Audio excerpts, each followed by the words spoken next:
राहुल गांधी जिंदाबाद सोनिया गांधी जिंदाबाद राहुल गांधी जिंदाबाद सोनिया गांधी जिंदाबाद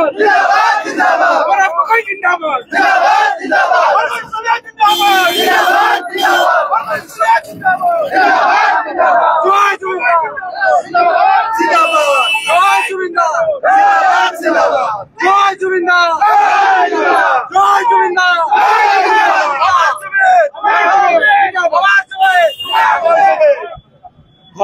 আপোনালোকে শুনা পালে কংগ্ৰেছৰ প্ৰতিবাদ এহাতে জয় জুবিন দা আৰু এফালে গৌৰৱ গগৈ জিন্দাবাদ আচলতে ৰাজনীতি নে কি সেই বিষয়ে কথা পাতিবলৈ চেষ্টা কৰিম অসমৰ হিয়াৰ আমঠু জুবিন গাৰ্গৰ ফটো বা পোষ্টাৰ আপোনালোকে লৈ প্ৰতিবাদ সাব্যস্ত কৰিছে দুইটা বস্তু একেলগে আপোনালোকে কি ধৰণে সাঙুৰি লৈছে হয় হয় চাওক এইটো মানে ক'বলৈ গ'লে পুৰা প্ৰতিবাদ নহয় আমি প্ৰতিবাদ হয় হয় হয় কিন্তু আমি চাওক এতিয়া মহামানৱজনৰ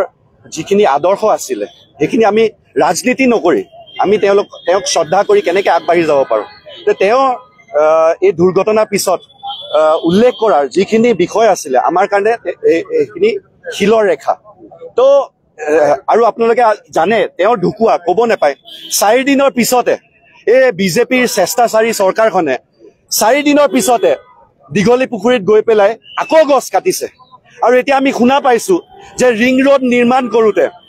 6,000 পৰা 10,000 গছ তেওঁলোকে কাটিব বুলি আমি খবৰ পাইছো আমচং ৱাইল্ড লাইফ চেঞ্চুৰীৰ মাজদি আমাৰ সেউজ পৰিৱেশটো